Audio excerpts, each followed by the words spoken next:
Bem-vindo ao podcast Mente Blindada 24/7. Eu sou o Gustavo Dantas e a nossa missão aqui é de trazer grandes nomes do esporte, atletas, coaches, para compartilharem suas experiências e ajudar a blindar a sua mente, não somente em competições, mas principalmente na vida, 24 horas por dia, 7 dias da semana.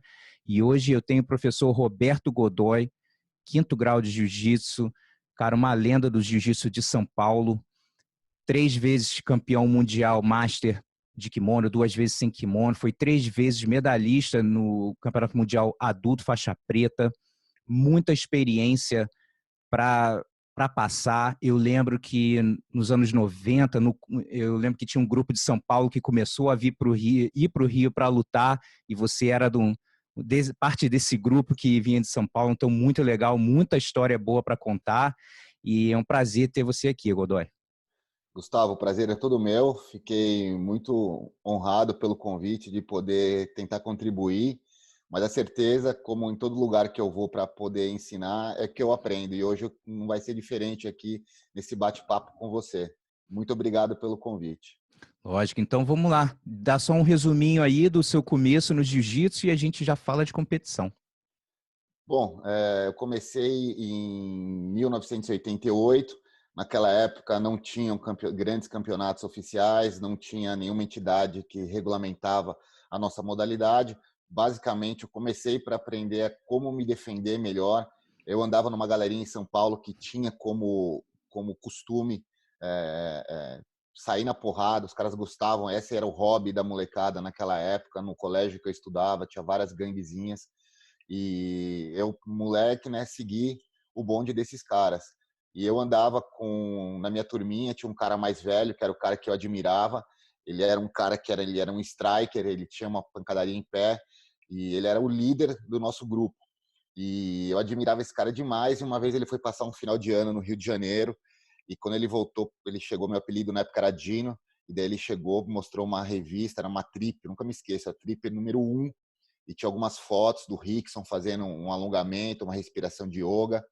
Tinha algumas fotos deles rolando, mas na época eu não entendia nada, não tinha uma plasticidade para você entender. Mas o que me conquistou realmente foi esse cara, que era o cara que eu admirava, chegar para mim e falar: Dino, eu fui treinar com esses caras e eu não consegui fazer nada lá no Rio de Janeiro. Esses caras me dobraram, me quebraram, me espancaram. Então, se você quer aprender a lutar com todo mundo, cara, procura onde você consiga treinar esse esporte. E daí, naquela época, também não tinha internet, não tinha nada. Eu comecei a procurar onde conseguir treinar o jiu-jitsu em São Paulo. Tinha algumas poucas academias, mas conciliou com a inauguração da Companhia Atlética, que até então era a maior academia da América Latina. E eles tinham contratado os melhores profissionais das melhores modalidades, né, das modalidades com mais ascensão. E, para minha surpresa, eles tinham contratado um Marcelo Bering, que já tinha todo aquele status de campeão de vale tudo e etc, para vir dar aula em São Paulo. Então, ele, teoricamente, ele seria o professor mais legítimo do jiu-jitsu, porque naquela época tinha um gap muito grande entre o jiu-jitsu que era praticado em São Paulo e o jiu-jitsu carioca, né? E tinha todo um ranço de falar que a galera que treinava o jiu-jitsu de São Paulo era judoca, não tinha um jogo por baixo, etc. E quando o Marcelo veio, ele veio para suprir isso, e foi quando eu caí para dentro do jiu-jitsu, e foi paixão ali, cara. Foi um negócio muito imediato. Eu caí no gosto dele e do Valdomiro Pérez Júnior, que na época era o faixa marrom, que era o braço direito do Marcelo. O Marcelo é um cara sempre muito... Ele era um cara, um superstar, né? Então ele tinha sempre essa história de muitas vezes ele não estava presente na aula, às vezes a aula era das 7 às 8h30, ele chegava faltando 15 minutos para o final da aula, mas daí estendia a aula por 2 horas, ele era um cara muito cativante. Então foi quando eu comecei a treinar, caí no agrado deles, eles viram que eu tinha talvez ali uma facilidade e falaram: não, beleza, porque eu não tinha grana para pagar a companhia atlética. A história de pagar a companhia atlética para treinar, eu tinha acabado de ganhar um casaco, eu tinha feito um aniversário, meu irmão tinha vindo para os Estados Unidos fazer um curso de computação na época, estava começando também, e ele trouxe para mim esse casaco. Quando eu fui ver para me treinar na companhia atlética, era uma mensalidade que meus pais não tinham condição de me ajudar, e um amigo meu viu esse casaco e gostou. E daí eu vi o preço lá na Companhia Atlética, falei, cara, eu vou tentar vender esse casaco para mim pagar para mim treinar. E Boa. daí meu amigo chegou e falou, porra, eu quero comprar. Ele comprou, eu paguei 3 meses. Quando estava no final dos 3 meses, eu conversei com o Júnior. E daí eu falei, Júnior, eu não tenho condição mais de treinar, cara. Eu fiquei apaixonado. Daí ele falou, não, fica tranquilo que eu vou falar com o Marcelo aqui, a gente vai costurar uma opção de você continuar com a gente. E aí foi isso. Cara, muito legal. E como é que foi o começo em competições? Até porque em São Paulo, como você falou, o cenário, pô, tava ainda engatinhando, né? Como é que foi o começo nas competições? Então, nesse próprio ano de 1988, de faixa branca juvenil, eu participei já de algumas competições. A primeira dela que foi muito marcante para mim foi o primeiro campeonato Mestre de Otávio de Almeida Pai, que o pai do Mestre Otávio de Almeida tinha acabado de falecer nessa época. E eles fizeram um campeonato dentro do ginásio militar do Barro Branco, em São Paulo, em homenagem ao pai, pelo trabalho que ele tinha feito. E eu competi. Eu fiz 7 lutas nesse dia, por quê? Porque eu lutei de juvenil, né? Eu ganhei 3 lutas no juvenil e daí não tinha regra, não tinha nada. E até a categoria adulto, eu já entrei no jiu-jitsu naquela época de meio pesado, eu já entrei com 82 quilos naquela época. E daí o pessoal que treinava comigo falou, porra, cara, você foi super bem, tô olhando esses caras no adulto aí, cai pra dentro que você vai se dar bem. E daí não foi diferente. Cai para dentro lá, eu venci. Nesse dia eu nunca me esqueço, eu peguei um armlock e todas as outras lutas foram chave de pé. Eu finalizei 5 lutas aí de chave de pé, Caramba! de botinha e uma de armlock. Foi um negócio bem marcante para mim. E daí continuei competindo. Em 89 foi minha primeira competição no Rio de Janeiro. Foi em Laranjeiras, Copa Overcia. Foi muito bacana porque pela primeira vez o Marcelo ficou como coach para mim ali gritando. Então, para mim, competir no Rio já era uma coisa assim surreal, porque todo mundo falava do jiu-jitsu do Rio de Janeiro. Tinham vindo alguns cariocas fazer um intercâmbio com o Marcelo e, porra, os caras vinham realmente, tinham uma notoriedade diferente. Então, para mim, competir no Rio de Janeiro, ter o Marcelo ali gritando para mim, nunca me esqueço, eu fiz 4 lutas, eu perdi a final, e a final era contra um aluno do Dedé Pederneiras, e o Marcelo e o Dedé fizeram uma resenha ali antes de cair a luta. O Marcelo falou, não, meu aluno vai ganhar. O Dedé, não, vamos apostar, vamos fazer uma apostinha aí. E no final eu perdi. E mas foi muito bacana, para mim foi muito reconfortante eu poder ir para o Rio de Janeiro, um garoto ainda, ter o Marcelo no meu corner, fazer 4 lutas, foi algo muito estimulante. E como é que foi? Você lembra assim do nervosismo no caso, né? Que acho que essa experiência que você teve é meio que referente ao cara que vai viajar hoje, sai do Brasil, lutar internacionalmente, né? Que para você era um evento. Caraca, eu tô indo pro Rio lutar, né? Como é que você lembra disso? Como é que foi? Tava nervoso? Lutou legal? Não, eu vou te falar, Gustavo, eu sempre tive uma aptidão para lutar, eu sempre tive algo dentro de mim. Eu costumo falar que, assim, essas pessoas que geralmente têm um timbre para competir, provavelmente esse cara, se ele foi campeão no judô, você vai botar ele em outro esporte, talvez ele vai se diferenciar da média, se ele for para o boxe, ele já tem esse algo a mais, né? Ele tem essa confiança muito latente dentro de si. Então foi um negócio muito natural para mim. Lógico, era um território inóspito, eu estava indo para a meca do jiu-jitsu, não conhecia nada, sempre escutando falar, mas foi um negócio que não me deixou nervoso. Ter o Marcelo ali também, que era um cara, porra, era um superstar dentro do esporte. No meu coach me ajudou demais, deu todo um suporte. Então eu não senti muito, porque também já tinha treinado judô um pouquinho, tinha feito um pouquinho de Muay Thai, já tinha tido outras experiências de estar pisando ali dentro sozinho, porque a gente é um esporte que a gente treina em grupo, mas na verdade, quando você fala em competição, você pisa ali dentro para dar o seu melhor sozinho. Então eu já tinha uma experiência nisso e não foi algo tão inóspito para mim, não foi algo que me deixou tão nervoso. Cara, tem uma coisa que eu gosto de perguntar para os atletas, que eu não sei se acontece com todo mundo, quanto mais eu converso, eu vejo isso, aconteceu comigo, mas teve algum momento, qual foi o momento na sua carreira ali, pode ser de branca ou azul, não interessa a faixa, que foi uma vitória que te deu aquele cara, aquela confiança assim de, pô, aquele evento, mesmo que você tenha perdido, às vezes foi assim, ó, pum, a confiança deu uma subida. Você lembra qual foi esse evento? Posso te falar que não teve um episódio em si, né? Mas foram muitos. Eu acho que na Marrom teve algumas lutas que eu perdi e que daí quando eu saí eu falei, cara, você não precisava ter perdido essa luta para entender que você podia ter ganhado ela, né? Porque às vezes você fica acreditando demais no teu oponente, acreditando demais no jogo dele, e quando você cai para dentro, mesmo você perdendo, porque você criou mentalmente aquela ponte que talvez você não conseguisse superar, quando você sai daquilo, você fala, cara, porra, na verdade o cara não fez nada. Ele ficou calmo ali, eu me precipitei, agi errado, ele aproveitou ali, porque eu dei de bandeja para ele e levou a vitória. Então, assim, perdi, mas saí com um gostinho de que eu podia mais. Então, acredito que na Marrom eu comecei a sentir isso, porque até a roxa, até na Marrom mesmo, a minha estreia na Marrom, eu estreiei com uma semana de faixa marrom, lutando o primeiro campeonato brasileiro em 94, pela recém-criada CBJJ, e eu fui campeão, né? Eu tinha sido campeão de alguns campeonatos, os mais importantes, na verdade, que tinham na roxa na época. Eu tinha ganhado o Mameluque, tinha tido um campeonato de brasileiro, mas não pela CBJJ, no ano de 93, que foi pela uma federação mineira, que foi em Belo Horizonte, um campeonato chamava Campeonato de Integração Nacional do Jiu-Jitsu. Então eu tinha sido campeão da minha categoria, tinha tido um absoluto, um Open Class, que não tinha peso e nem faixa. Eu perdi a final por um faixa marrom, mas eu ganhei a semifinal de um faixa preta, eu estando de faixa roxa. Uma luta antes dessa semifinal eu tinha ganhado um marrom, então eu tinha bons resultados na roxa.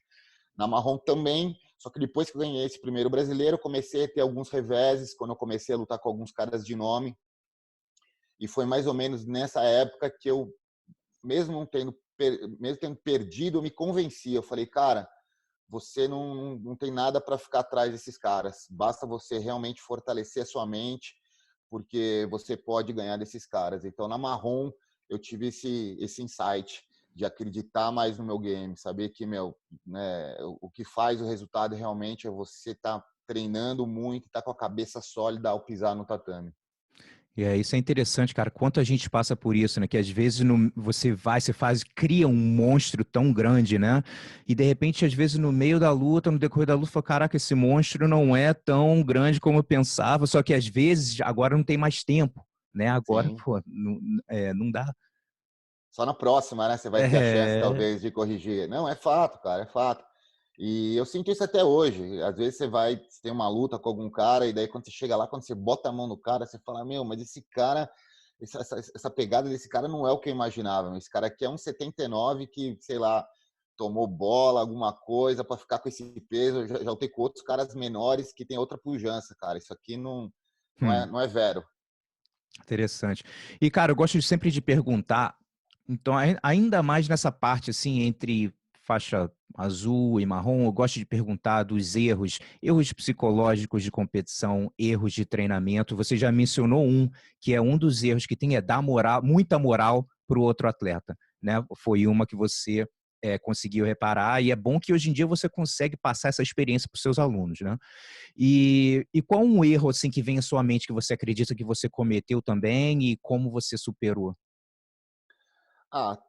São inúmeros, né? Se a gente parar para avaliar como que são feitos os treinamentos do nosso esporte hoje em dia, a maturidade que a gente tem Exato. em relação àquela época que nós começamos, não dá para você querer comparar. Nós não tínhamos, nenhum espelho, não tinha ninguém que veio atrás de nós, teoricamente, Exato. para nos embasar, né? Hoje em dia eu estou num papel de formador frente ao meu grupo, eu tento servir de rampa para os meus alunos conseguirem objetivos muito maiores do que onde eu cheguei, mas num todo eu poderia citar assim, todo o treinamento ele não tinha esse embasamento voltado para competições, porque tinham muito poucas competições naquela época, né? Então eu me lembro que eu de faixa azul, faixa roxa, você falava em competir 8 vezes no ano e olhe lá. Então tinha um paulista, tinha um campeonato interno, tinha a Copa Atlântico Sul, tinha a Copa High Level no Rio de Janeiro. Eu também, quando eu era mais novo, tinha todo um problema financeiro para poder você ir para o Rio de Janeiro para lutar, não tinha um suporte, não tinha nada. Mas erros do começo ao fim, eu diria. se a gente pensar num nível de competição, os nossos treinos antigamente que nós tínhamos, né? Então a gente não tinha essa repetição, a prática do drill era muito pouca feita, a gente focava muito naqueles treinos de meia hora que a gente fazia dentro do time, que era uma Porrada, coisa né? meio porrada, Foi porrada, para era isso. gladiar. Exatamente, não tinha um schedule, não tinha uma programação feita para tirar o melhor proveito dos alunos de nós na época. Era erro de A a Z. Uhum. E quando você subiu para preta, você sentiu bem, assim como você falou, você tinha sido campeão brasileiro, então você subiu bem para preta, confiante que estava pronto para trocar com o pessoal? Como é que foi?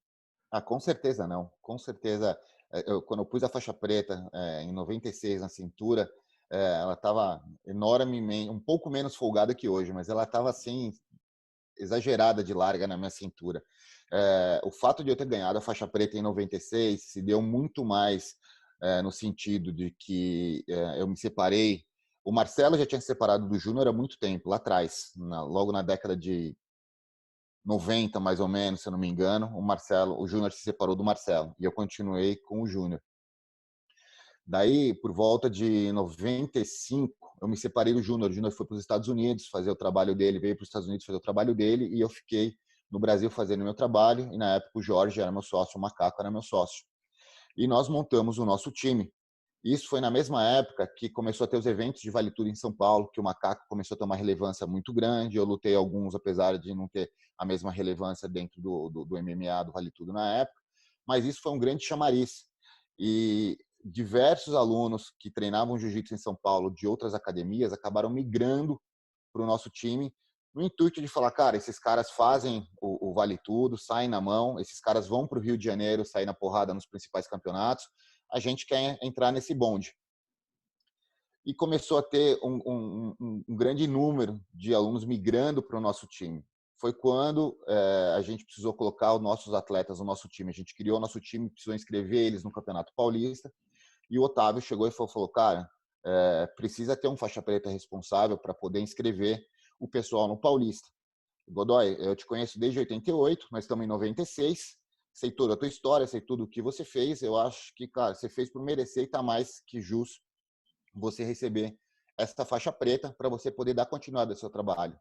Lembrando que isso foi em 96, final de 96. Lembrando que em 95 teve uma reunião nessa nossa academia, no qual o presidente Otávio de Almeida, mais diversos pessoas com notoriedade no meio do jiu-jitsu paulista se reuniram e tentaram dar a faixa preta coletiva para diversos atletas, faixas roxas e marrons, alguns faixas pretas de judô que nunca treinaram jiu-jitsu, no intuito de disseminar o crescimento do jiu-jitsu em São Paulo.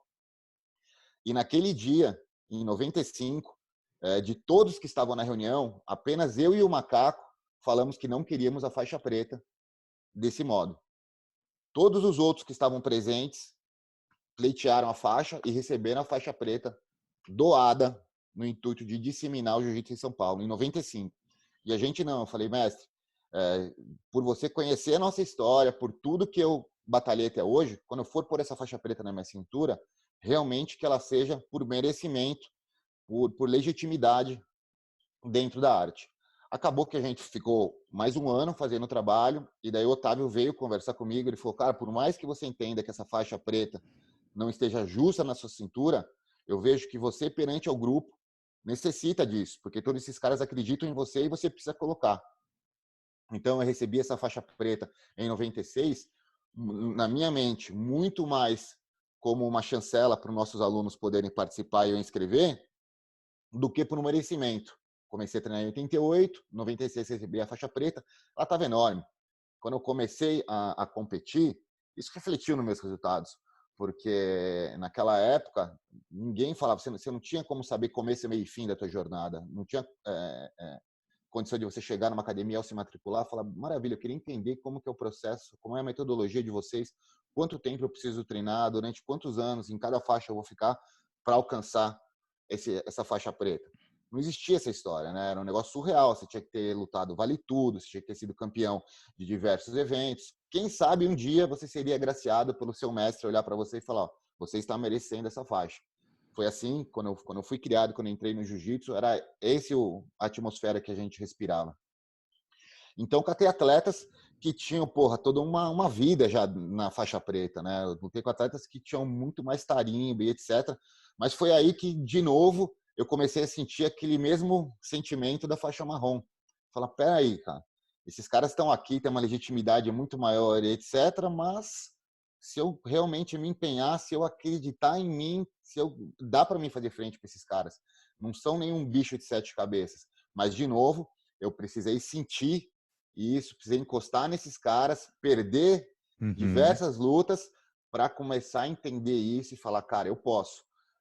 Outra coisa também que eu tenho muito latente dentro de mim é que esses caras, eles tinham escolas muito mais consolidadas do que a escola que eu tive, que no caso veio do Júnior. Então esses caras, eles tinham campeões que antecederam eles, que eles podiam encostar com frequência nesses caras, treinar com esses caras e falar, cara, se eu faço frente para esse cara dentro da minha academia, Exato. né, eu provavelmente eu vou me dar bem lá. Eu não tinha isso. Eu era teoricamente a ponta de uma pirâmide que não tinha ninguém atrás de mim para mim encostar e falar, cara, esse cara já foi um campeão, esse cara ele tá me norteando, ele tá me dando um conselho, eu consegui dar um calor nesse cara.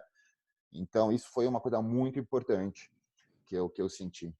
Qual foi tua primeira luta de faixa preta no Rio? Ah, putz, boa pergunta, não lembro, cara. Na verdade, a primeira luta que eu tenho na minha cabeça, marcada na faixa preta, foi o Pan-Americano em 97, no Havaí. Havaí, isso. No Havaí. Foi a primeira luta que eu tenho marcada. Com certeza eu lutei antes, não posso não me lembro. Se eu não me engano, foi um paulista. Se eu não me engano, foi um paulista que eu lutei em São Paulo. Não consigo te precisar. Mas a que ficou marcada realmente foi o Pan-Americano em 97, que eu perdi para o Ricardo Americano, Uhum. a minha categoria, e perdi na semifinal absoluto para o Rigan Machado, que o Rigan foi campeão esse ano.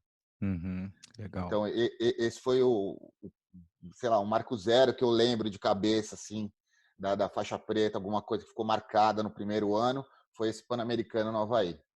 E além de ser, no caso, essa foi a tua primeira viagem internacional, né? No caso, para lutar? Não, eu tinha ido em 96, eu tinha vindo para os Estados Ah, tá. Unidos para participar de um evento de Vale Tudo, que a gente veio para os Estados Unidos e chegou aqui, ele foi cancelado. Ele não aconteceu Caraca. por causa de regra e etc. Então a gente veio lutadores de diversos lugares e ele acabou não acontecendo.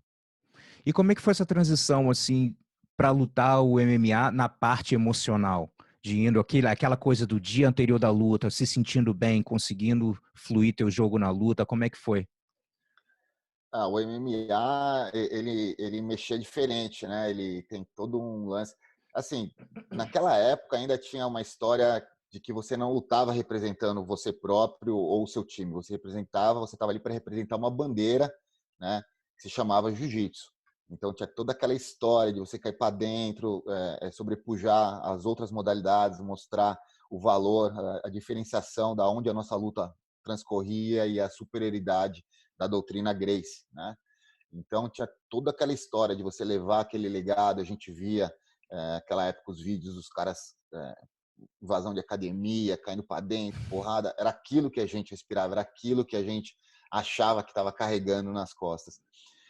Mas era com certeza era diferente, cara. Era um dia anterior que te mexia muito, cara. Que você era difícil você manter a tua rotina normal um dia anterior. Eu costumo falar para os meus alunos, cara, se você vai competir no sábado, se tua sexta-feira normalmente você faz um treino, se você anda no parque, você está acostumado a tomar uma latinha de cerveja na sua casa, vendo uma TV nas sextas-feiras, o ideal é que véspera de uma competição você não faça nada fora da tua rotina, que você consiga manter ela, que ela não afete realmente esse teu lado. E com o Vale Tudo, não, cara. Com o Vale Tudo, ele tem um grau realmente de mexer mais com você. E é diferente isso, cara. É uma ansiedade que te consome por dentro, em que você tenta, na verdade, se embasar que você não está pisando ali de alguma forma desavisado. Você fez por onde. Eu costumo falar para os meus alunos que, assim, perder, todo mundo pode perder. Eu posso pisar no tatame, eu não estou isento de pisar no tatame, tomar um armlock ali aéreo e bater em 10 segundos. Porém, desavisado eu nunca vou estar. Aquilo lá realmente aconteceu por mérito do meu oponente, né? Porque eu nunca vou cair para dentro de uma luta sem ter me preparado, sem estar condicionado, porque é isso que dá todo um suporte para mim estar pisando ali confiante e realmente ter aquela calma no dia anterior que me antecede. Eu sei que eu me preparei para isso. Mas com o MMA não é tão fácil, cara. Ele realmente mexe mais um pouco com o brio do atleta, tem o lance da porrada, tem o lance de talvez você falar, porra, vou passar algum carão aqui na frente, alguma coisa assim. Eu era muito mais jovem naquela época, então Muita teve realmente. rivalidade, né? Então botava mais Sim, pressão em você. Então... com certeza, com certeza, com certeza. Eu nunca me esqueço quando eu lutei com o Jorge Pereira, que eu perdi para o Jorge Pereira no evento de Vale Tudo em São Paulo. Ainda teve, porra, toda uma soberba da minha parte, no sentido de que o quê? Eram 3 lutas que a gente fez naquele dia e a final minha era com o Jorge Pereira. E veio inúmeros atletas de jiu-jitsu do Rio de Janeiro e etc. Antes de eu fazer essa final com o Jorge, nos vestiários, fala, porra, o Jorge quer lutar de kimono com você, cara, vamos representar a bandeira do jiu-jitsu lá. Eu, caramba, eu não. Eu quero sair na porrada, eu vejo que eu tenho muito mais para sair na porrada do que lutar de kimono com o Jorge, etc. E, porra, e eu naquela ali, não, moleque, né? Então, são lições da vida, são aprendizados. É. Cara, voltar uma coisa que você falou que é muito interessante. O pessoal que escuta, né, tem de tudo, né, cara? Tem pessoal que tá começando no jiu-jitsu, pessoal que tá há bastante tempo, até o público que me acompanha, a galera, bastante gente na categoria Master. Mas você falou uma coisa interessante, que às vezes a pessoa que não tem muita experiência, um erro que ele comete, que você falou, o ideal no jiu-jitsu no dia anterior, cara, não tenta mudar a tua rotina, né? E isso acontece muito com gente que, às vezes, no dia anterior, um dia antes, fala assim: eu ouvi falar que se comer isso aqui dá energia, eu ouvi. Aí o cara vai, bota uma coisa nova no corpo, ou não está acostumado a correr, vou correr, não precisa nem bater, não ter problema de peso, o cara faz uma atividade diferente. Então, como você fala assim com seus alunos, né? Que você já mencionou, mas para falar, galera, sossega, não faz nada diferente. O que você fala mais assim com eles? Não, com certeza. Esse cara que colocou alguma coisa de novo na véspera da luta, ele está dando um tiro enorme no próprio pé dele. Seja um suplemento, seja uma alimentação, seja ele começar a fazer um cardio se ele nunca corria, ele só vai chegar no dia mais desgastado, É, né? Então, qualquer coisa que você vá querer implementar no seu jogo, se for um treino físico, você tem que começar 3 meses lá atrás, né? Para exato. você não ter um downgrade no seu game. Se você quer tomar um pré-workout, você nunca tomou, isso é a coisa que eu mais vejo, neguinho, não, eu vou tomar. Eu falo, cara, mas você já tomou essa parada na tua vida antes? Eu falei, pô, você já vai mexer com ansiedade, você já tá com esse clima, já tá ansioso aí que você não tá conseguindo nem falar direito. Você vai dropar para dentro uma parada que você nunca fez para você chegar lá, entrar na luta frito, não conseguir render, não tá no controle de seus atos, de seus movimentos. Então, o nosso intuito é passar essa bagagem para esses caras não cometerem o mesmo erro que nós já cometemos lá atrás. Então, eu instruo eles dessa forma. Você quer começar a correr para melhorar teu cardio, etc? Ok, vamos fazer essa programação 3 meses lá atrás. Ah, não, eu estou acima do peso.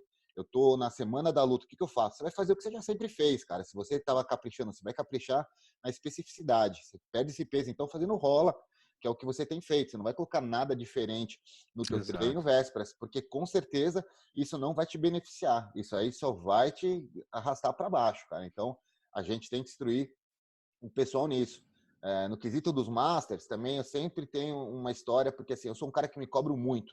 Primeiro que eu amo treinar, né? Eu gosto de treinar, eu fui acostumado a treinar pesado todo dia, eu encosto nos meus alunos todo santo dia. Para mim não existe, é raro eu dar aula em que eu não treine com esse pessoal. A não ser que seja uma aula que você vai falar que é uma aula de beginners, que não tem uma parte de rola, tá? Agora, salvo isso, que não é uma aula que eu costumo puxar na academia. Eu sempre lido com o pessoal graduado, etc. Então, assim, é raro um dia que eu não treine. Eu me cobro muito e puxo e amo isso. Isso tem também um prazer pessoal. Porém, quando eu entro numa fase de querer competir, quando eu tenho alguma competição perto, eu fico sempre puxando o freio para menos, para mim não ter um desgaste muito grande. Então, eu tento fazer uma programação em que eu faço 2 dias pesado e um terceiro dia um descanso passivo, não que eu precise ficar completamente sem fazer nada, mas eu faço alguma coisa, uma atividade que talvez me tire um pouco a minha cabeça daquele foco só da competição, que eu possa ter um lazer e ao mesmo tempo eu faço uma atividade, mas que lembrando que é um dia que eu estou tentando fazer o quê? Um recovery, recuperar um pouco minha energia para chegar no dia seguinte. Então, quando eu falo de Masters, eu tento frisar isso para a galera. O meu schedule é muito desse. 2 dias bem punk, bem puxado, um terceiro dia mais calmo, mais leve, que me resgata um pouco fora desse universo. 2 dias pesado, um dia, para tentar chegar lá na competição bem. Legal. Cara, vamos falar das suas performances, das boas e não tão boas. Vamos lembrar no tempo de adulto. Qual foi uma performance que te marcou como adulto na faixa preta, que você sentiu que, cara, tudo fluiu muito bem? Não necessariamente você ganhou, mas você sentiu que você rendeu muito bem, lutou bem. E eu sempre pergunto o sentimento, né? Porque às vezes tem vezes que você pode ganhar, mas lutar muito mal. Então acontece. Às Sim. vezes você pode lutar muito bem e perder a decisão, coisa, né? Qual o campeonato que vem à sua mente? Eu tenho uma fala que sempre eu falo para os meus alunos, muitas vezes a gente não vence, mas a gente se convence, Hum, né? Então, boa. isso é uma fala que eu carrego comigo. Eu acho que no meu status hoje em dia, eu entrar lá e falar que eu estou buscando uma medalha seria ridículo, né? Eu vou lá para realmente tentar fazer o que eu tenho de melhor, mostrar o que eu tenho de melhor, né? E nem que isso eu tenha que arriscar e acabe perdendo uma luta, porque não tem cabimento eu sair de lá falando, pô, eu fui campeão, ganhei por uma vantagem. Lógico, às vezes a luta é parelha, é um outro cara duro, ambos se comeram na parte técnica ali e acabou que a vitória foi-se por uma vantagem. Mas não tem cabimento a gente entrar lá, ficar segurando uma luta e etc., no sentido de não perder aquele combate. Eu te falo que hoje em dia eu sou um cara muito diferente. O meu jiu-jitsu, graças a Deus, né? Se nós somos pessoas Exato. espertas, hoje nós somos melhores que ontem, amanhã nós vamos ser melhor que hoje. Mas grandes lutas que eu tive, eu posso te falar que eu venci muito com coração, cara, porque coração e braço, né? Coração e braço, porque eu lutei com atletas como o Gordo, o Gordinho, o Nino Chembre, e entre outros, cara, que foram lutas que eu venci, né? E que literalmente eu venci por acreditar em mim. Porque, vou dar um exemplo, quando eu lutei com o Nino estava no ápice dele, e ele veio para São Paulo com a história, a gente tinha uma rivalidade muito grande com o time do Ryan Gracie na época, e o Nino veio para dar um suporte, visto que o Ryan não lutava, e ele era o cara da vez, tinha todo um jogo e etc. E caiu para mim a missão de acabar lutando com ele lá. Então, assim, eu venci aquela luta acreditando realmente de que eu falei, cara, eu vou cair para dentro e ver o que esse cara tem que fazer de melhor, né?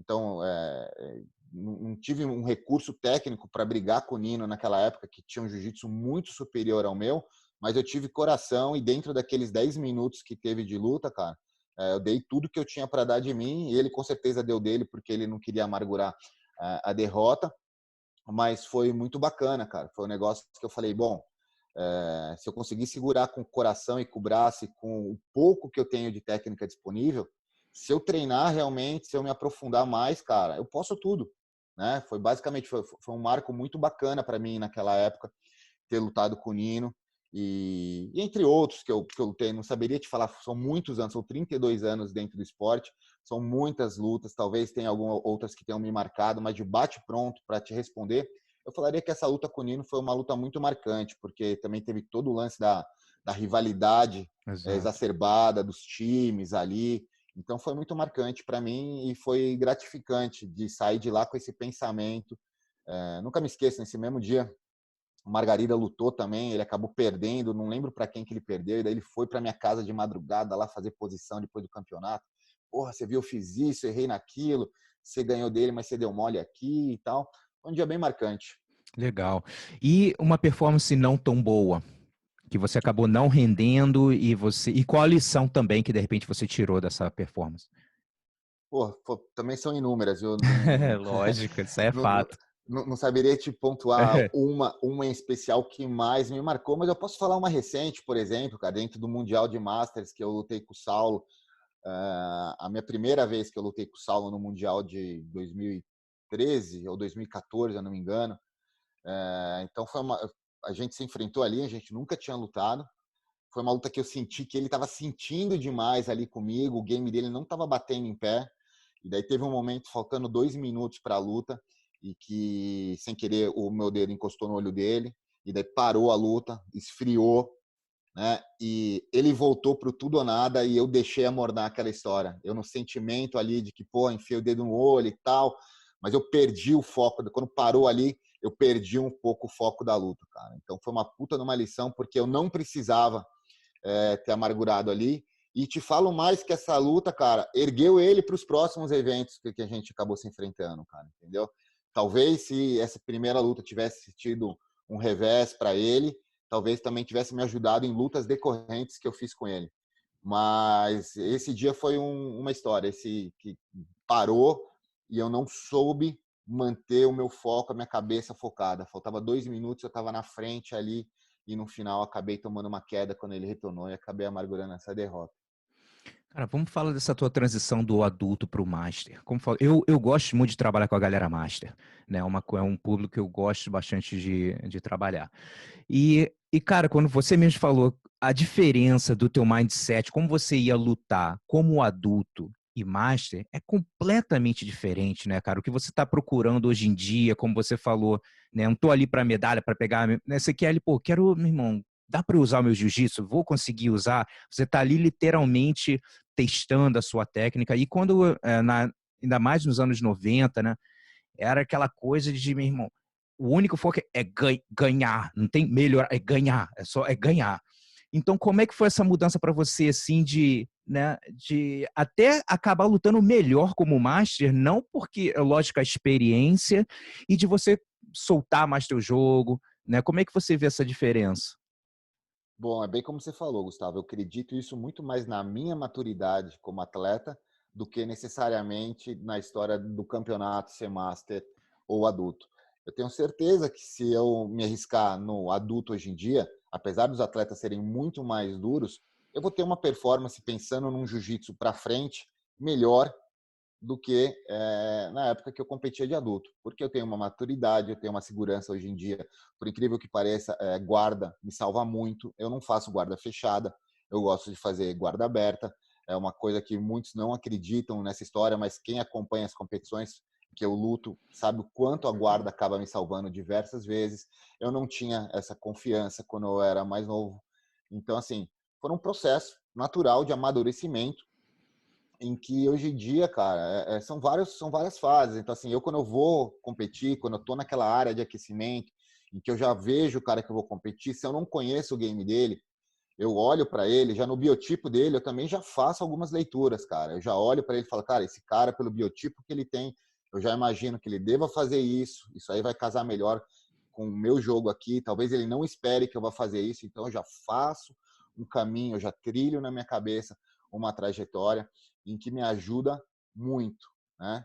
Então, competir de master hoje em dia é um negócio muito prazeroso. É uma luta que 5 minutos você não pode ficar ali muito tempo esperando para fazer alguma coisa. Se você levou algum ponto, você precisa retribuir no mesmo momento. E você vê até atletas que são masters, que competem, masters novos, mas que competem no adulto, que vão muito bem no adulto e que chegam para lutar no campeonato de masters e tem revés, né? Exato.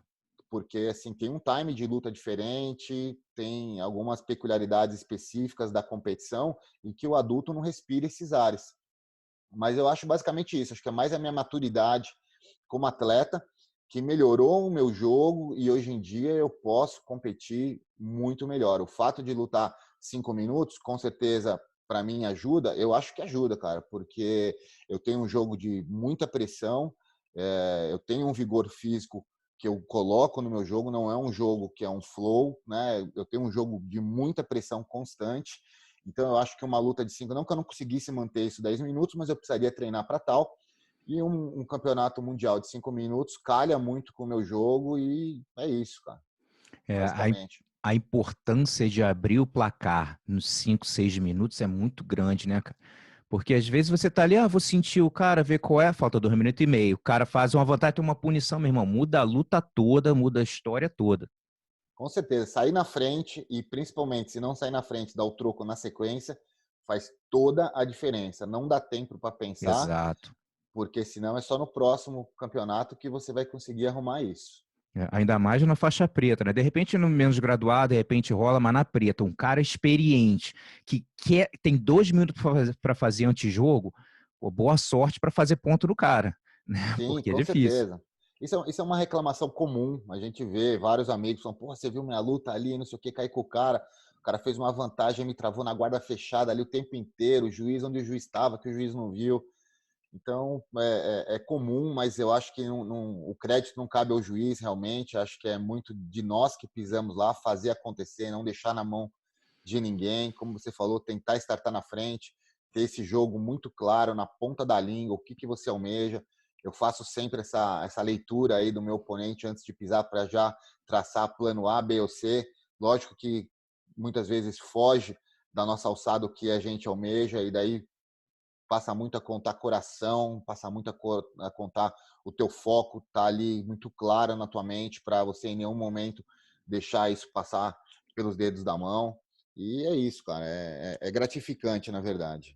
Cara, uma coisa que eu gosto de fazer com meus alunos e fiz para mim também, que eu acho que é muito importante se preparar para esses momentos, assim, treino específico de 2 minutos, eu boto, ó, o cara de baixo tá ganhando de 2-0, o teu trabalho por baixo é só manter, usando como se fosse ficar 2 minutos, amarrando ativamente, no caso, tá ali para o árbitro, né? E o de cima, meu irmão, você tem 2 minutos para se virar.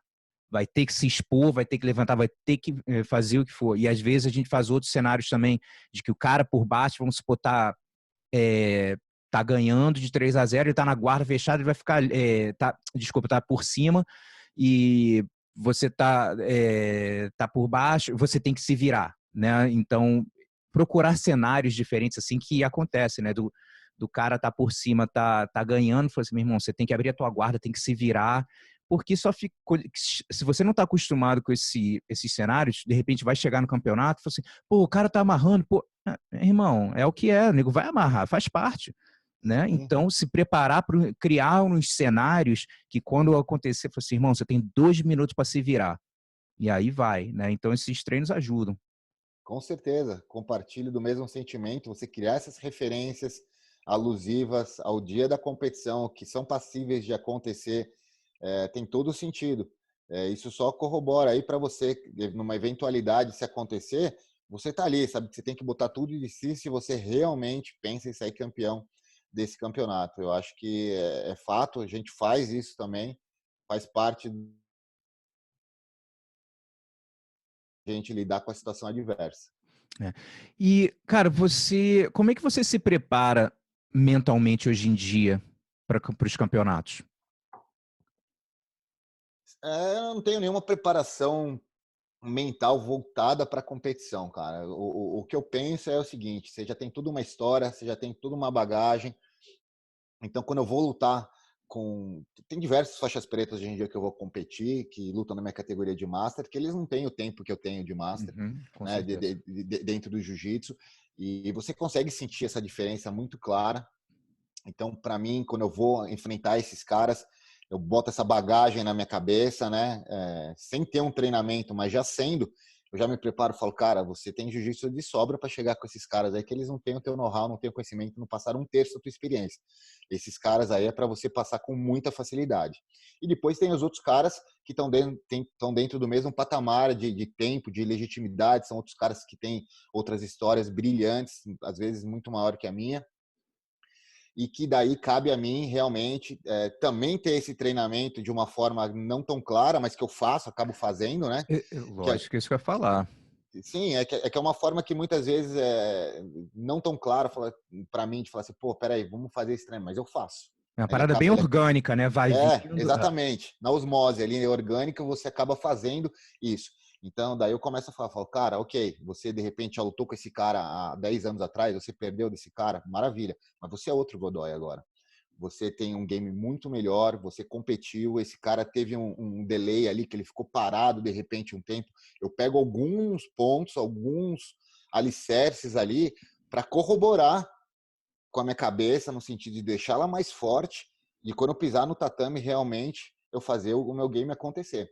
Então eu pego pequenos links, pequenos pontos de apoio que possam realmente dar um suporte para todo esse treinamento e eu quando pisar no tatame, pisar com a mente mais forte desse cara, quando ele colocar a mão no Godoy novamente, ele fala, cara, você mudou. Né? Eu vou dar até um exemplo do próprio Ricardo Americano. Eu lutei com ele em 97, daí eu fui lutar com ele de novo no Mundial de 2001 de adulto. E ele ganhou de mim em 97 por uma queda. E daí no Mundial de 2001 eu finalizei ele. E na sequência eu lutei com o Gordo e ganhei do Gordo. E daí na semifinal eu lutei com o Fábio Gurgel, perdi por uma vantagem. E o Fábio Gurgel foi para a final com a Arona e finalizou a Arona. E daí o Fábio chegou para uns parceiros nossos e falou, cara, a luta mais dura do campeonato que eu fiz foi com o Godoy. E o Ricardo Americano, depois que viu nesse dia do Mundial, viu eu lutar com ele, ganhar dele, viu eu ganhar do Gordo, ele colou em mim e falou com os olhos, eu nunca me esqueço, os olhos dele estavam regalados, ele olhou para mim e falou, cara, você mudou, mano. Você não é o mesmo cara que lutou comigo, cara. Legal. Você melhorou. Eu falei, porra, obrigado, de coração, você é um cara que eu admiro aí, tem toda essa história, e eu vi isso falar para mim, é muito gratificante. Foi um campeonato muito duro, porque eu lembro que antes de lutar com ele, eu lutei com o Astralgésio Reis, De de Brasília, Brasília. né? Puta, que me deu meu blitz do começo ao fim, catou meu braço, ainda estralou meu braço, caramba. Depois eu lutei com o Ricardo Americano, depois eu lutei com o Gordo, depois que foi, então, assim, foi um puta do Mundial e foi muito bacana. Mas é bem isso, eu pego alguns pontos, alguns alicerces que possam corroborar mais ainda com a minha mente de que eu sou um cara melhorado, eu sou um cara evoluído, o meu game está melhor, apesar de eu ter mais idade hoje em dia, eu com certeza eu tenho um game muito mais focado, tenho uma gama muito maior de posições para me dar um suporte, tenho toda uma experiência, tenho também uma outra história que meu nome cresceu na história, né? Então meu nome ficou mais sólido, os caras sabem que, porra, eu não sou, tô longe de ser o melhor cara, mas os caras sabem que, meu, vai ser osso ali pra rua, não vai ter filé mignon, entendeu? O cara pode me ganhar? Com certeza. O cara pode me finalizar em descida? Com certeza. Mas esteja preparado para, meu, bater as cabeças, porque eu tô ali para dar meu melhor sempre, cara. E isso conta, né? Eu sinto direto. Os Muita caras falam, pô, você coisa. vai lutar com esse cara? O cara é brabo, meu. Vai sair na mão e não sei o quê. Então, porra, eu pego isso a favor, cara, incorporo realmente essa história e piso convicto dentro do tatame. Cara, o que você falou realmente é uma parte fundamental da preparação mental, de você ter esse diálogo interno positivo, porque naquele momento, o que você falou, tipo assim, pô, descobriu que vai lutar com esse cara aqui, aí você viu, lutei com esse cara 10 anos atrás, a tua cabeça pode ir para duas direções, fala assim, puta, vou ter que lutar com esse cara de novo, não sei o que, e quando vai, você fica preso, de repente você tá num vício dessa negatividade, pô, se eu fizer isso, pô, daquela vez o cara fez, né? E tem a outra que falou, meu irmão, foi muito tempo atrás, acabou, é outra luta, eu Sim. sou outro cara, né? Então você ter autoconsciência para isso, que infelizmente teve momentos na sua carreira que você não teve essa clareza. Eu também, a maioria dos atletas, que vem aquela neura bate, mas você não tem a clareza para falar, peraí, você está viajando. Não, o Entendi. caminho certo é aqui. Então, como você falou, você faz a preparação, mas é muito natural pelos anos de experiência. E a maioria dos atletas, para dizer a verdade, são assim, né? Não necessariamente fazem um treinamento mental, mas todo baseado na experiência. Não, falando aqui com você, até na real, é uma descoberta, porque assim, você falou assim, treinamento mental, eu falei, eu não faço. Uhum. Mas na verdade, Todo de uma mundo forma faz. intrínseca, faço, né? Faz. Acabo ali quando eu paro depois do treino, quando eu fico avaliando. Visualização também, né? Sim, não, visualização, isso é uma parada também que você comentou agora que eu faço e oriento meus alunos muito a fazer. Então, quando eu tenho algum evento, vou lutar um mundial, quando eu tenho algum campeonato que eu quero muito, eu sempre aquele momento, quando eu tô para dormir, e quando eu acordo, que são os momentos que tem aquele lance da nossa ligação com o subconsciente, eu fico imaginando, tem aquela visualização. Fico imaginando o meu golpe acontecendo, eu fico imaginando eu ligando para minha Exato. mãe, eu ligando para minha mulher, falando que eu fui campeão. Eu fico imaginando eu indo abraçar meus alunos na arquibancada ali, comemorando com os caras, entendeu? Então eu fico sem aquela história de ficar na cama travado, fazendo fuga de quadril na hora de dormir. Um lance, meu, bacana, em que a gente tenta estar relaxado, mas respirando coisas boas, energias boas, imaginando o que você realmente almeja acontecendo. Isso é uma outra prática em que eu tenho um costume real de fazer. Isso, cara, é um conselho muito bom para o pessoal que não tem o costume de fazer isso, de repente não é muito experiente, você que é faixa azul, ainda tá desenvolvendo, de você entender, como você falou, pô, se imaginando, ligando no pódio. Cara, na tua cabeça, você pode criar o filme que você quiser, tá ligado? Você é o ator principal, você é o produtor, você faz tudo. Então você pode se imaginar ali no topo do pódio, como você pode ficar imaginando 4 caras lá com você chorando no canto. Você pode imaginar, o filme é teu, você faz o que você quiser. Agora, a parada é ter essa clareza, essa autoconsciência, como você falou, de se pegar, falando assim, ó, pô, mas eu lutei com aquele cara, não, tranquilo, não tem problema. Já desvia logo para não continuar alimentando uma parada que não vai te ajudar. Sim, com certeza. Isso, na faixa marrom eu tive muito dessa história de, pô, vou lutar com aquele cara, passava a ser um peso. Hoje em dia não. Hoje em dia, por mais que eu perca de um cara recentemente, o próximo combate com ele sempre vai ser uma oportunidade de eu escrever uma história diferente e melhor e puxando sempre para o lado positivo, cara. Eu avalio dessa forma hoje em dia pela minha maturidade. E hoje em dia, com a experiência que você tem, você pode falar: aquele cara vai lutar comigo, eu vou lutar com ele, É, tá ligado? essa é a ideia, essa é a ideia. É isso mesmo, que às vezes você tem que ficar muito ligado quando. Às vezes as pessoas querem te ajudar, né, cara? Tá no campeonato e acaba botando, pô, grilo na tua cabeça. Porra, aquele cara ali, não sei o quê, né? Então, hoje em dia, eu tento me policiar sem ser arrogante. Se o cara falar pra mim assim, ó, porra, cuidado, o cara tem uma guarda do cacete, pô, eu passo muito bem, cara. Acabou, É. já corto, não deixa, sabe? Pô, o cara passa, não tem problema, cara, tem uma guarda muito boa, não deixa alimentar. É? O que o cara faz? Caralho, já começa a ficar ansioso, não deixa, corta logo, tá ligado? Não, isso que você falou é super pertinente. Eu acho que realmente na faixa preta a gente não tem muito disso, né? Quando você é azul, roxa, o cara vai lá, se impressiona com a posição que o cara faz, com a faixa do cara desbotada, com o pet da academia que o Exato. cara treina, e isso passa a ter um peso muito grande que, na verdade, é fictício, que o próprio atleta criou na cabeça dele. Exato. Eu sempre falo para os meus alunos, eu falo, cara, quando eu vou entrar, eu não vejo a cara do cara, eu não vejo o kimono do cara, eu só tô pensando, minhas posições precisam acontecer, minhas posições precisam acontecer, então eu não tiro a mente das minhas posições um minuto. Se o cara é grande, se o cara tem cara de feio, se a faixa do cara é desbotada, se o pet dele é de X, Y, Z, isso não entra dentro do meu pensamento. Eu só penso nas minhas melhores posições acontecendo 24 horas. É isso que eu mentalizo. Então eu tento passar isso para os meninos. Eu falo, cara, não, eu vou lutar com fulano de tal. Quando você começou a falar com isso, cara, você já tá dando um passinho para trás. Tem que pensar no seu. E eu posso falar até recente, cara. Eu lutei com o Shimu, vitória dele, mérito todo dele, mas, porra, vacilei grandão, fiquei fazendo meu treino baseado nas posições do cara, né?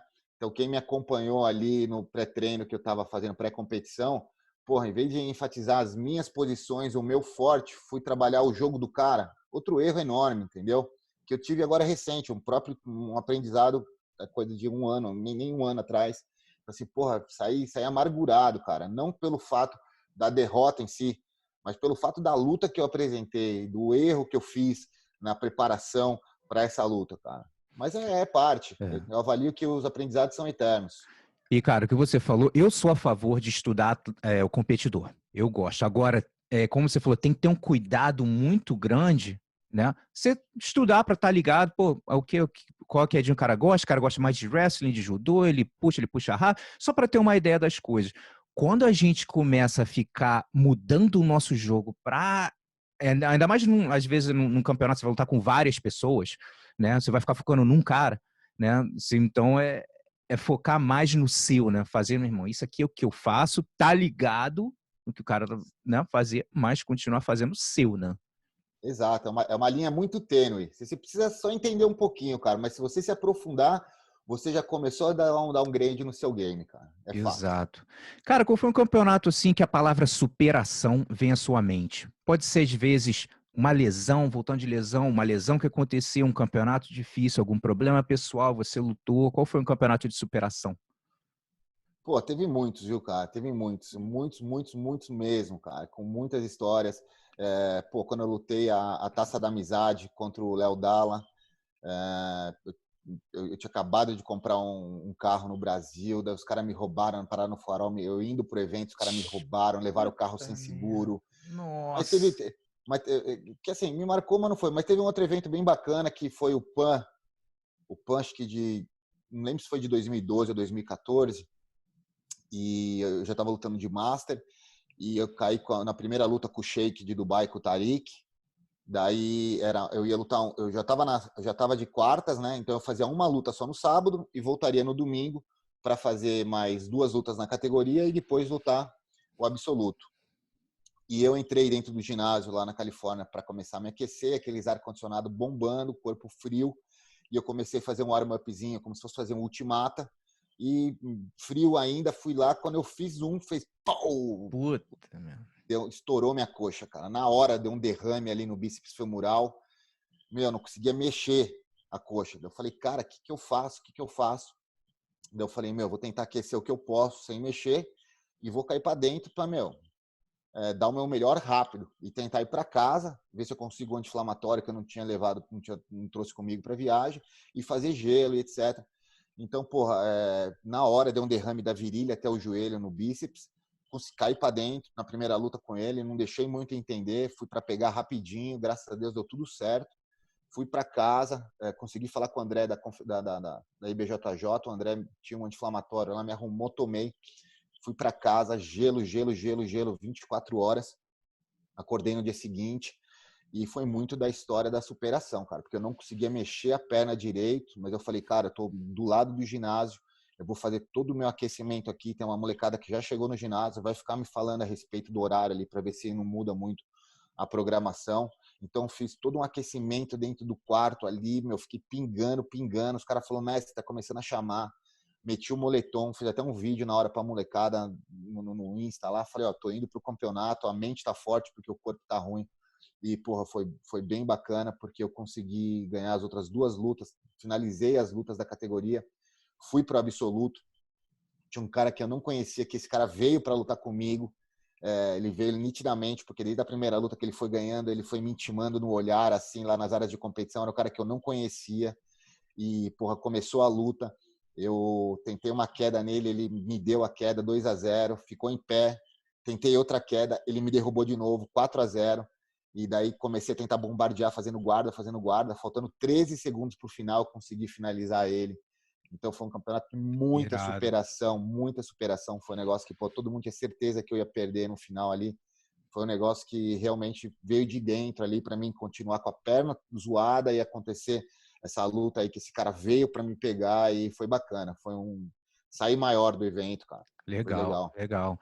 E quando você pensa no termo mente blindada, quem é um atleta que você conviveu, parceiro de treino, competidor, que você, pô, meu irmão, esse cara realmente sempre, né, foi muito consistente com a mente dele nas performances.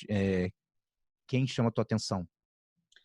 Que eu pude ter o prazer de dividir o tatame várias vezes, realmente. Bom, tem muitos que eu aprendi ali e que eu poderia citar, mas o Roberto Tosi e o Fernando Margarida foram 2 pessoas que, nos seus auges, eu aprendi muito ali, cara. Eram 2 caras. O Margarida era um cara que ele era um psicopata no sentido que ninguém podia fazer nada melhor que ele. Se você pegasse, você falasse, cara, eu sou bom no pedra, papel e tesoura. O cara ia treinar tanto até ficar melhor que você no pedra, papel e tesoura. Ah, eu tenho um amigo que sobe sei lá, a pedra da Gávea em tanto tempo. O cara ia treinar para chegar lá e superar. Então ele era um addict no sentido de que ele tinha que ser o melhor que todos em tudo. Não era só dentro do esporte dele, entendeu? E ele tinha muito disso quando você treinava com ele, cara. Ele tinha um jiu-jitsu para frente, ele tinha um jiu-jitsu com alguns diferenciais, mas com certeza o principal dele, ele te minava no gás de uma forma que você virava criança na mão dele. E daí o cara fazia o que queria com você, né? Então ele tinha aquela pujança física muito, muito monstro tirava.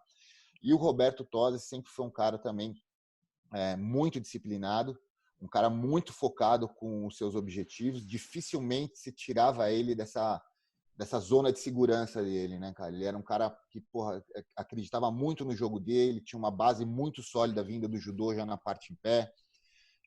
Depois chegou a defender meu time lutando contra o próprio Jorge, que era, entre aspas, também foi professor dele um tempo, contra o Macaco, que ele lutou 2 vezes, vencendo as lutas. Fez lutas que, porra, contra atletas que eu achava que ele ia ter uma dificuldade, que talvez pudesse perder, e conseguiu virar muitos resultados. Então, ele era um cara que tinha uma mente muito forte, cara. Tanto ele quanto o Marco, e outros, o próprio Marco Barbosa. É que o Marco sempre tem aquela história, uma vibe mais descontraída, etc. Mas por trás dele, cara, tem aquela cabeça enorme, que não é só enorme fisicamente, não. Ela é uma cabeça realmente muito, muito grande. Tem um jogo. Isso por parte que ele tem uma história de vida Uhum. dentro das competições de vestir kimono, né? E que o mesmo é do Tosi, que foi criado desde criança pelo pai, já iniciando no judô. E o Margarida realmente com esse diferencial criado por ele, né? Com essa, diria, essa psique de vencer todo mundo. Não tinha ninguém para ele em nenhum momento. Eu fazia caça submarina e daí, porra, eu nunca me esqueço, ele foi uma vez comigo, ele falou, pô, quantos metros você desce? Eu falei, cara, quando eu tô caçando frequentemente todo final de semana, eu caço uns 20 metros de profundidade. Ele, não, eu vou, porque hoje eu vou descer mais que 20 metros com você. Eu falei, irmão, vai com calma, que o mais fácil que tem é você se matar aqui, entendeu? Cara, que doideira. E, cara, pro pessoal, a gente tá chegando aí no final da entrevista. Então, se você está assistindo no YouTube, dá uma curtida no vídeo, assina o canal. Se você está escutando o podcast no Spotify, passa esse áudio para frente. Se tem alguma lição que você aprendeu, que você quer compartilhar com os outros, bota no WhatsApp, passa para as pessoas, porque esse conteúdo é para a comunidade do jiu-jitsu, para ajudar a elevar o nível do jiu-jitsu. Isso eu sempre falo, imagina o nível do campeonato como seria quando 80% dos atletas estivessem com a mente blindada, confiante, acreditando, meu irmão, o nível do campeonato ia subir, o nível do jiu-jitsu ia subir, né?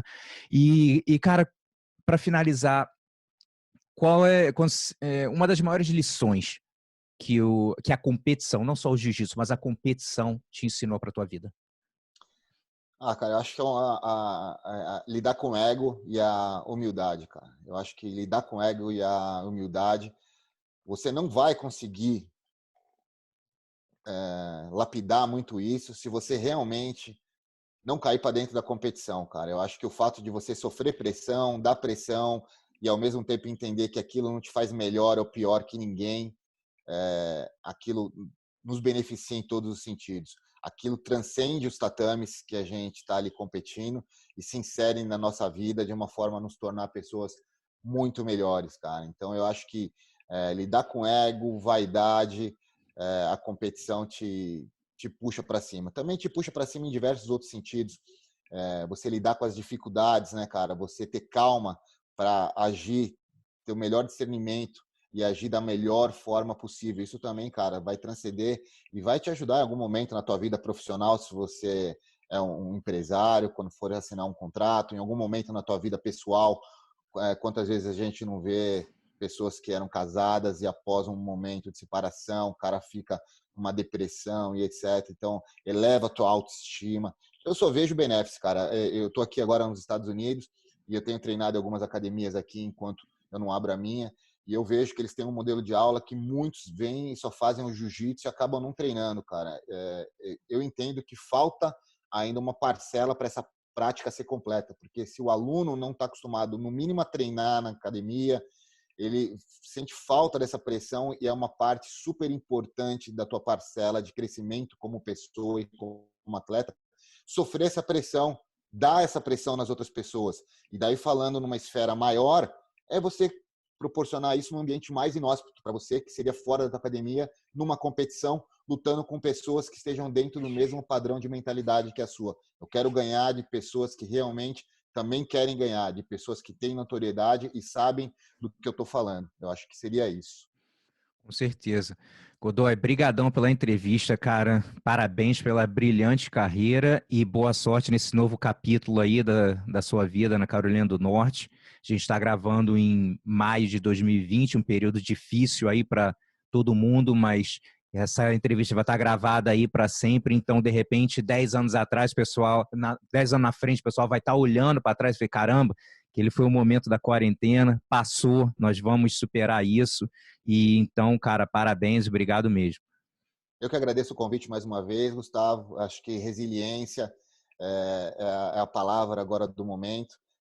Espero que muito em breve nós estejamos respirando ares melhores. Queria te parabenizar pelo trabalho. Eu acho que o conhecimento só faz sentido quando a gente compartilha. E então é isso. Conte comigo.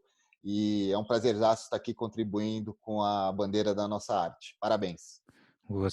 Valeu, galera. Tamo junto. Não esquece de curtir o vídeo e passar o áudio para frente também. Tamo junto, abração. Valeu.